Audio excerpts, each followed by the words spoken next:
es una producción de la Warner Bros. Para la televisión.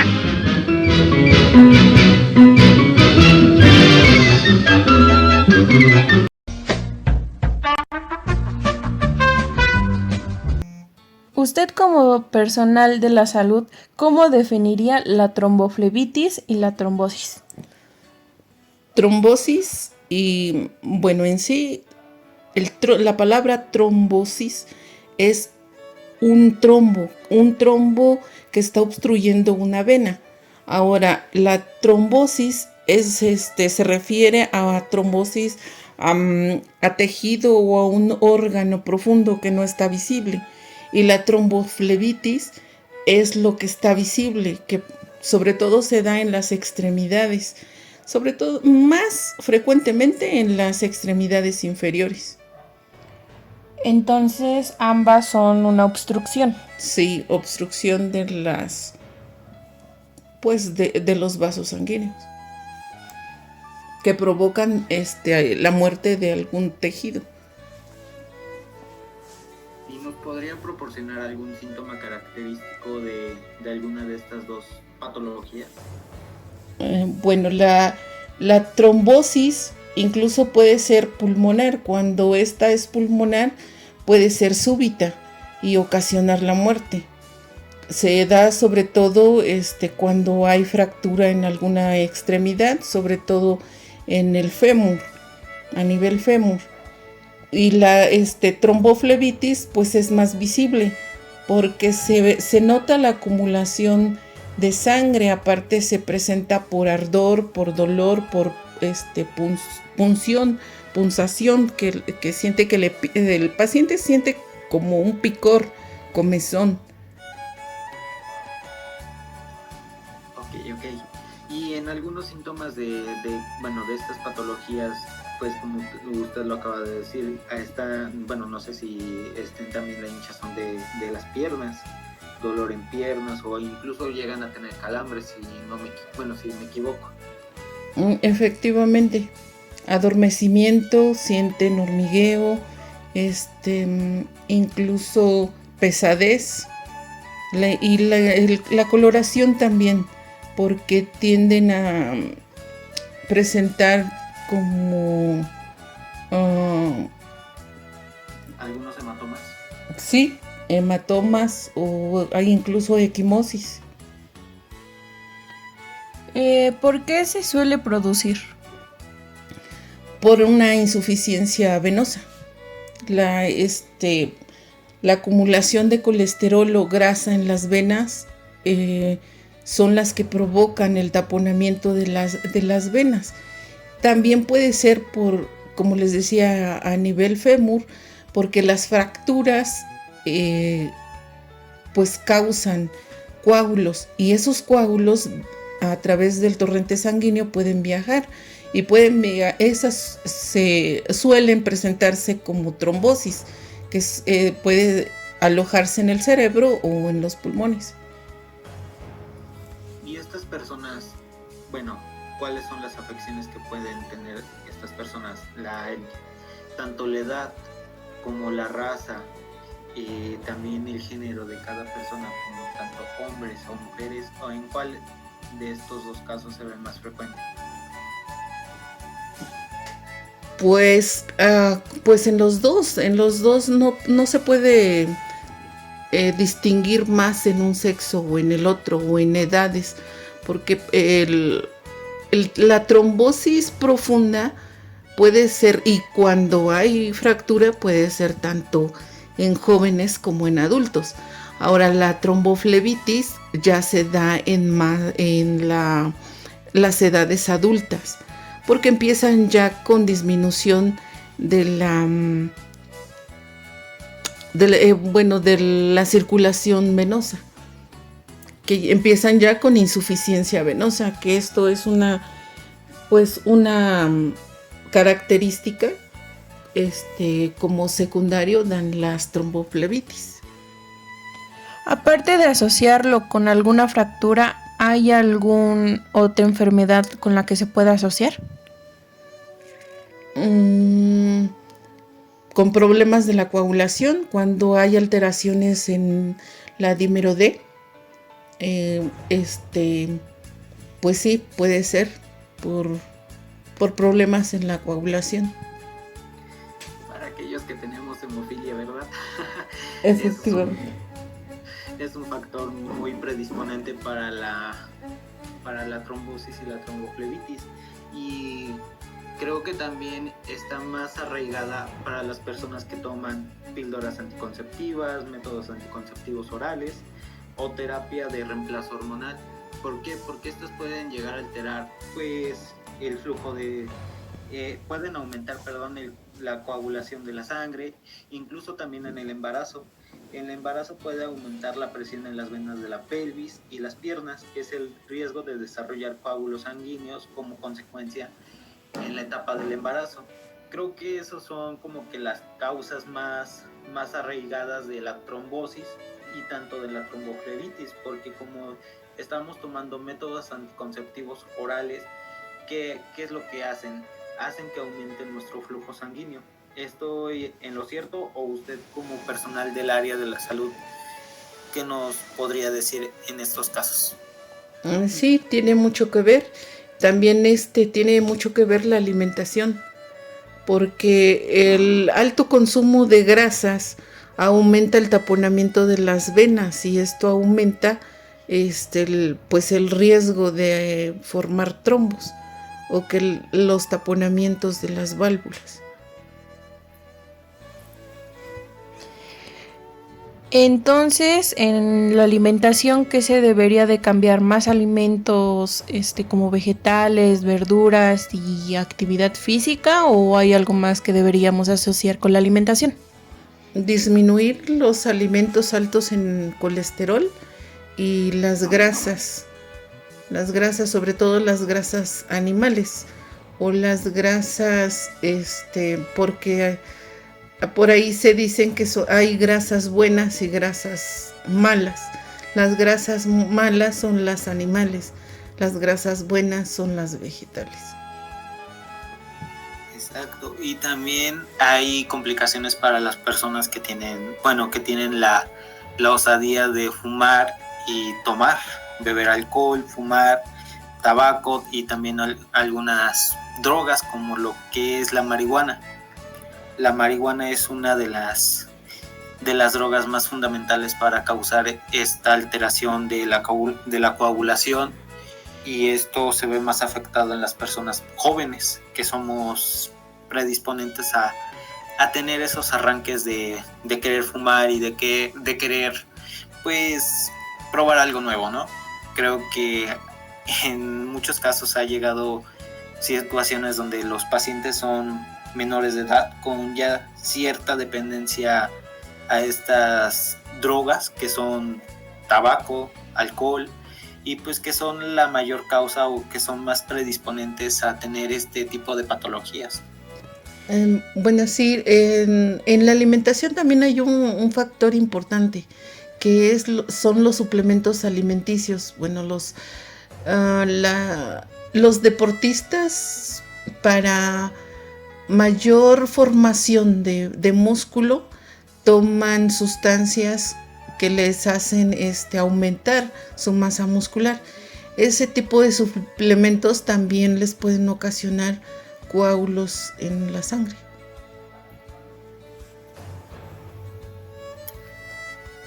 ¿Algo que tengas que comentar, Melanie? Acá hay muchas cosas que decir de estos deportistas que tienen pues la dependencia a los anabólicos. Que también, no sé si sí, pero también puede llegar a afectar mucho aparte de las sustancias, hay otra. El uso de esteroides. ¿Qué son los suplementos?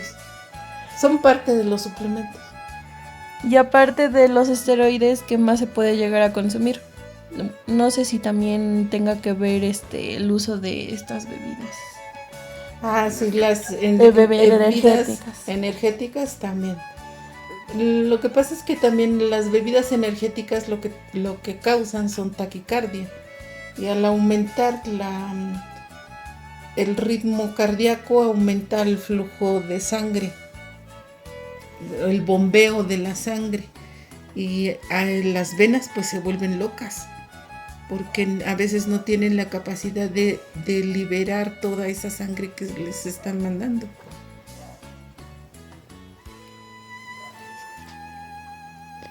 Y en esos casos, ¿qué se puede hacer? En los casos, ¿cuál específicamente cuando ya se detectó un trombo?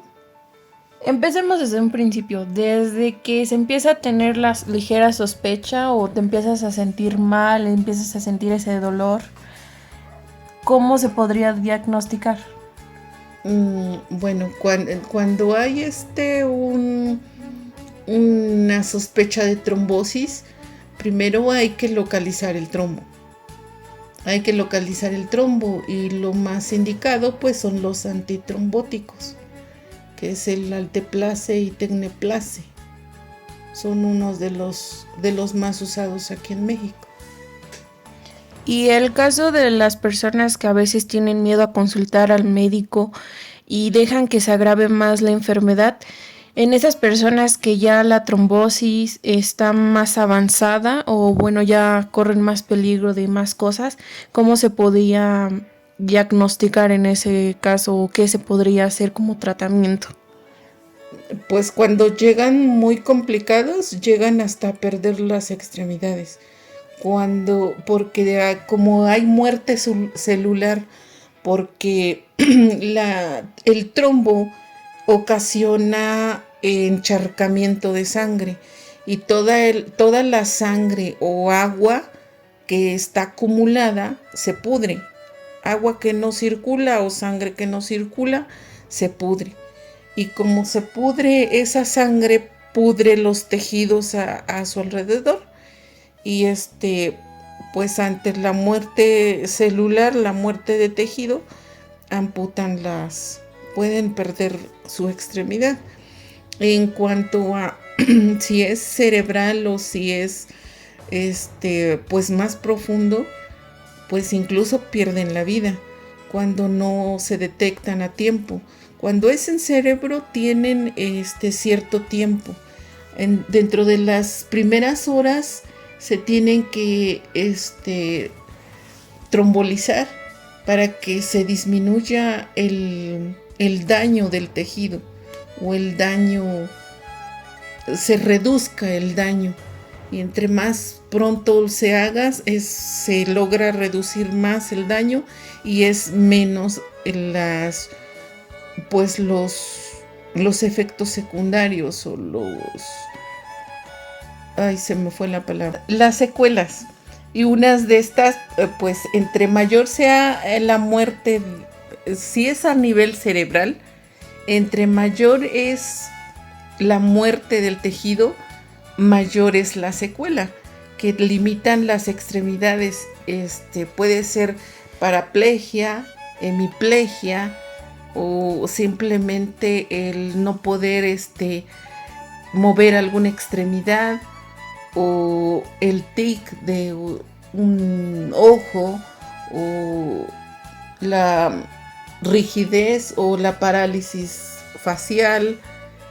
Puede, dependiendo de a dónde está localizada la afección del cerebro, es el tejido que va o la función del cuerpo que va a afectar.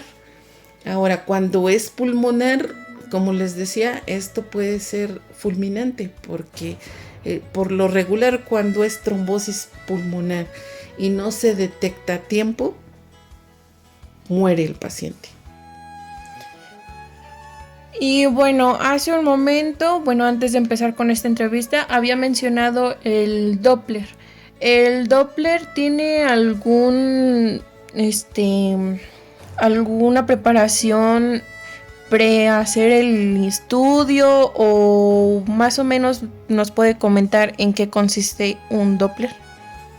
El ultrasonido Doppler es medir la velocidad de la sangre en la vena y de acuerdo a esa medición se va detectando a dónde está el taponamiento de esa vena, pero eso sobre todo se hace en extremidades.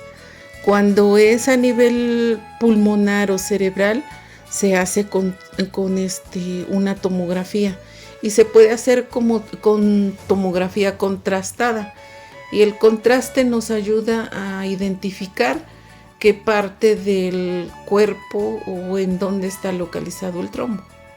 Y una vez utilizado el Doppler para identificar dónde está el trombo, ¿hay un tipo de cirugía que nos pueda ayudar con esto o no hay ninguna cirugía? Sí, por lo regular el médico, el angiólogo, es quien hace esta cirugía, localiza el trombo. Una vez que está localizado, pues abre el vaso para pues restituir la circulación venosa. ¿El tiempo de mejoría del paciente o bueno de recuperación después de esta cirugía puede ser muy tardado o es rápido? Depende de la localización, depende del estado del paciente. También recordemos que cada paciente es un individuo, algo independiente. No se puede generalizar de hacemos una cirugía y en 2 o 3 días va a evolucionar con mejoría y va a ser dado de alta. No, con ningún paciente se puede pronosticar de hacemos la cirugía y sale inmediatamente, porque cada persona, cada individuo reacciona diferente. Hay desde la sencillez de sacar el trombo y que el paciente restituya perfectamente la circulación y se dé a pocos días o a pocas horas el alta, o hay hasta complicaciones que se van complicando o infecciones, porque recordemos que toda cirugía es un riesgo. Y más tratándose de cirugías vasculares, como lo acaba de comentar usted, que se tiene que encargar ya un especialista que es el angiólogo. Y creo que eso, a veces muchas personas están cerradas de ojos porque no saben con qué especialista acudir, si con un médico general o con un cirujano general. O sea, porque no sabemos qué es un angiólogo, qué es el cual se encarga de todos los vasos sanguíneos. De igual manera, él se encarga de preparar la cirugía del paciente, y como lo acaba de comentar usted, cada paciente es un organismo diferente. ¿Por qué? Porque no todo paciente tiene la misma habilidad o la misma recuperación que otras personas, porque hay veces donde el paciente puede ir bien, pero al pasar del tiempo puede ir empeorando. Y más aparte, usted dijo algo muy importante que nos comentó de la embolia pulmonar. Esos son algunos síntomas ya más característicos de la tromboflebitis. Y de la trombosis también comentó algo que puede atacar, que puede atacar en las zonas cerebrales. Y acá nos puede dar un síntoma característico que puede ser un EBC. ¿Sí? Un EBC que puede afectar la vida de nuestro paciente. ¿Pero por qué? ¿Nos puede comentar eso? Pues ya lo comentaba, un EBC es un evento vascular cerebral. Eso es, y puede ser isquémico o hemorrágico. Cuando es isquémico, el isquémico es la obstrucción de una vena, y el hemorrágico es el derrame o la ruptura de una vena.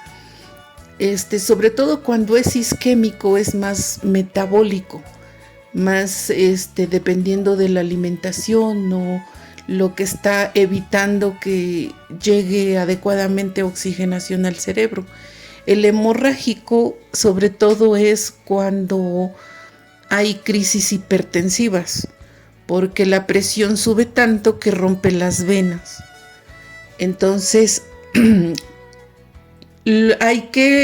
una vez que se sospecha de un EBC, se tiene que actuar rápido para limitar el daño. El hemorrágico puede ser quirúrgico incluso, o si es muy pequeño, solo con medicamentos se absorbe. pero también pues hay que tratar de controlarlo lo más rápido posible para evitar el daño masivo en el cerebro. Yo tengo una duda existencial, no sé si vaya el tema, pero creo que sí. Hay personas donde tienen marcapasos o un tubo delgado flexible, como un catéter en una vena central para el tratamiento de una enfermedad. ¿Esto puede ser un detonante a una tromboflebitis? No. Bueno, siempre y cuando tenga el cuidado necesario, el cuidado adecuado del dispositivo. Muchas veces, sobre todo cuando se toman muestras de sangre, se puede dejar algún lumen sucio y al estar ahí estancada la sangre en el lumen, se forma un coágulo. Cuando esto sucede, lo mejor es dejar ese lumen ocluido, porque al nosotros intentar desocluir ese catéter, lo que vamos a hacer es empujar el coágulo que ya está en el catéter al torrente sanguíneo, y eso como consecuencia se va a alojar en algún lado ese trombo, ya sea en el pulmón o en el cerebro o en algún otro órgano que dañe ese trombo. Entonces lo más adecuado es cerrar ese catéter o ese lumen. Solo así o por esa consecuencia puede haber un trombo a consecuencia de un catéter venoso central. Pero si se tiene el cuidado adecuado, no tiene por qué haber un coágulo o provocarse un trombo por el catéter venoso central.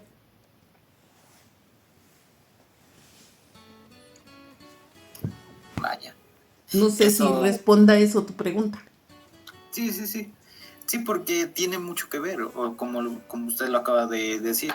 Creo que acá cabe mencionar que usted es la jefa de cateterismo, y como jefa creo que usted hace el mantenimiento y la limpieza correcta de cada catéter. Y creo que acá principalmente sabemos que un catéter venoso central conlleva de muchos cuidados, de mucha higiene, porque si no, pues puede llegar lo que usted nos acaba de decir, que es el taponamiento, que el coágulo empiece empiece a obstruir la luz de esa arteria, y eso que puede conllevar que nos dé una embolia pulmonar o que nos dé un EBC, y después de ahí la muerte súbita de nuestro paciente. ¿Estoy en lo correcto? Sí, porque es un riesgo. Es un riesgo. Un trombo en el torrente sanguíneo es un riesgo y no sabemos en dónde se puede alojar.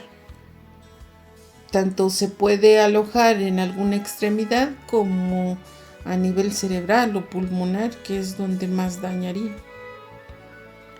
Y en su experiencia como trabajadora de la salud y después de tantos años de trabajo, ¿usted nos podría dar algún tratamiento que crea que sea 100% eficaz? ¿O cómo nos recomendaría tratarnos en el caso de tener una trombosis o tromboflebitis? Lo mejor, lo más aceptable o lo más acertado que podremos nosotros como individuos hacer es cuidar nuestra alimentación, ejercitarnos, y como personal de la salud, pues cuidar a nuestro paciente de los riesgos. Que por eso es que no sé si en algún momento que ustedes han tenido contacto en hospitales se han dado cuenta que a los pacientes fracturados les indican anticoagulantes. Sí. Tomemos aquí en cuenta que no es lo mismo anticoagulantes que antitrombóticos, porque los anticoagulantes evitan la formación de trombos y los antitrombóticos diluyen o deshacen un trombo. Esa es la gran diferencia. Entonces, cuando se presenta alguna fractura o algún riesgo para que el paciente presente o forme trombos, se le empiezan a administrar anticoagulantes para evitar esto. A veces nosotros como enfermería no le damos tanto la importancia en los horarios de los medicamentos. Sí. Que de repente dicen, bueno, pues no hay, me paso esta dosis, pues no se la paso o nada más la circulo y no la administro para evitar dar explicaciones de por qué no la puse, pero no. Recordemos que todo medicamento tiene un umbral, tiene cierta necesidad de acumulación. Una vez que se acumula y empieza su acción, se debe de mantener el umbral del medicamento.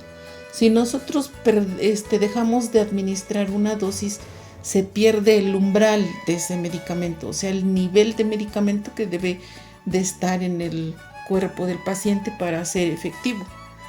Y esto pues puede provocar, si nosotros dejamos de administrar alguna dosis, puede provocar un trombo, ¿sí? Entonces, tener mucho cuidado y no perder de vista que debemos de cumplir cabalmente la administración de medicamentos y el manejo adecuado de los dispositivos vasculares, porque no solo de un catéter venoso central tiene el riesgo de formación de coágulo por no hacer la limpieza adecuada, sino también un catéter periférico corto o un catéter percutáneo o catéter puerto, catéter implantado, cualquier tipo de dispositivo de acceso vascular, pues, si no tiene un buen cuidado, puede formar un coágulo. En su tiempo como jefa, ¿ha podido observar alguno de estos casos en los que haya la existencia de algún trombo a causa de algún catéter? ¿O hasta el momento ha cuidado demasiado sus catéter y no ha habido ningún caso? De ser así, ¿cómo es que ha evitado estos accidentes? ¿Cómo he evitado estos accidentes? Pues en cuanto me doy cuenta que alguien dejó sucio un lumen, me doy a la tarea de verificarlo. Si logro limpiarlo antes de que se forme el coágulo, pues lo limpio. Y si me doy cuenta que ya hay coágulo formado, pues ni siquiera forzo a desocluir ese lumen, porque es lo que va a pasar. Muchos médicos o personal de la salud piensa que el desocluir un lumen con heparina va a pues a dejar funcional el dispositivo. Puede ser que sí deje funcional el dispositivo, pero recordemos que la heparina es un anticoagulante. Entonces lo único que va a hacer es desprender el coágulo de la pared del dispositivo y pues infundir al torrente sanguíneo ese coágulo. No lo va a destruir. Para poderlo destruir necesita un antitrombótico. Y por el muy alto costo de un antitrombótico es imposible usarlo para pues desocluir un dispositivo. Es mejor reemplazar el dispositivo.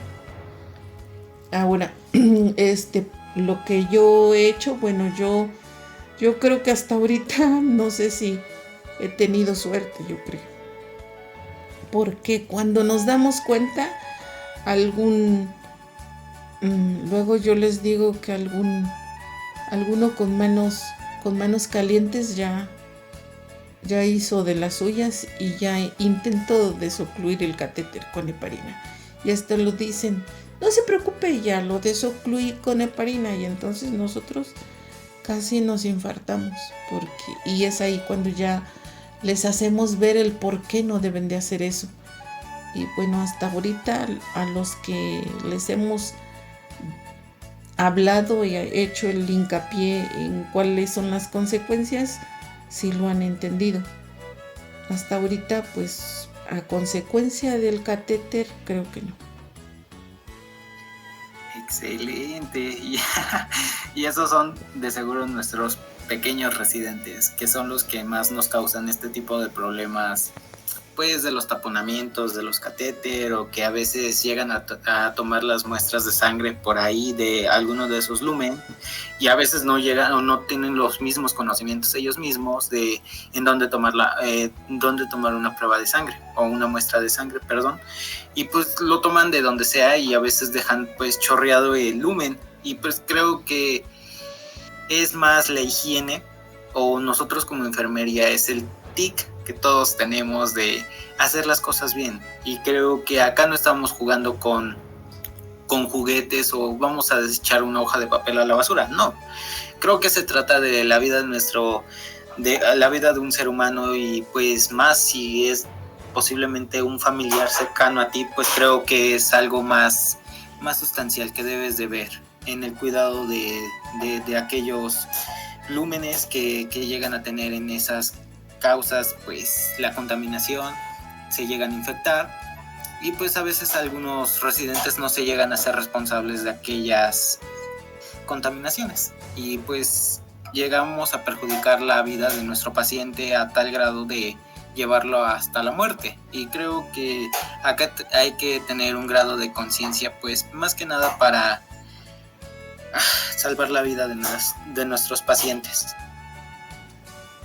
Bueno, aquí hay otro punto también en cuanto a los cuidados de los dispositivos, que quizás no se forma coágulo, pero sí también se forman cristales. Cuando nosotros administramos medicamentos a través de un dispositivo vascular, si no tenemos el conocimiento de qué medicamentos son compatibles y se pueden administrar uno tras otro, a veces metemos o administramos, infundimos un medicamento que no es compatible con otro y se forman cristales. Y estos cristales también van a tapar los dispositivos. Y si tratan de destapar los dispositivos, estos cristales también van a ir al torrente sanguíneo y también habrá consecuencias, ¿no? Entonces lo mejor es el apego a las técnicas de buenas prácticas de enfermería en la administración de medicamento, que es el apego a la técnica SAS, y para evitar la contaminación es el apego a la técnica TANT, que no sé si la conozcan. No la conocemos. ¿Nos puedes explicar qué es esa técnica? La técnica SAS es salinizo para verificar la permeabilidad de mi dispositivo. Es salinizo. Luego administro medicamento y después salinizo para arrastrar todo el residuo del medicamento. Esa es la técnica SAS.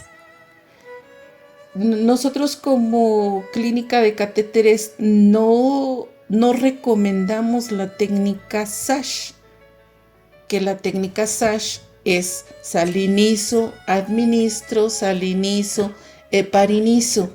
Esa técnica es para los catéter puerto o los catéter que se manejan en un paciente oncológico, que son de larga estancia y entre una administración y otra va a pasar mucho tiempo. Pero esa heparina, cuando se vuelve a administrar algún medicamento, se tiene que sacar esa solución con heparina o esa solución heparinizada. Ahora, la técnica TANT, hasta hace poco se conocía también como la técnica AND, que por sus siglas en inglés es la técnica de no tocar. Ahora ya no los manejan como la técnica TANT, que es técnica aséptica de no tocar. Entonces, es no tocar lo que yo no debo de tocar. O si mi técnica o si mi procedimiento es aséptico y es con guantes, debo de cuidar o visualizar qué zona contaminada ya toqué con los guantes para no tocar las áreas asépticas. A eso se refiere la técnica TAN.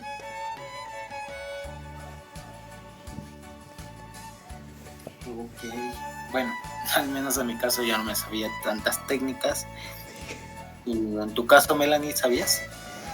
Sí, algo ya me habían comentado de esas técnicas. Bendito Dios, bendito Dios. Qué bendición.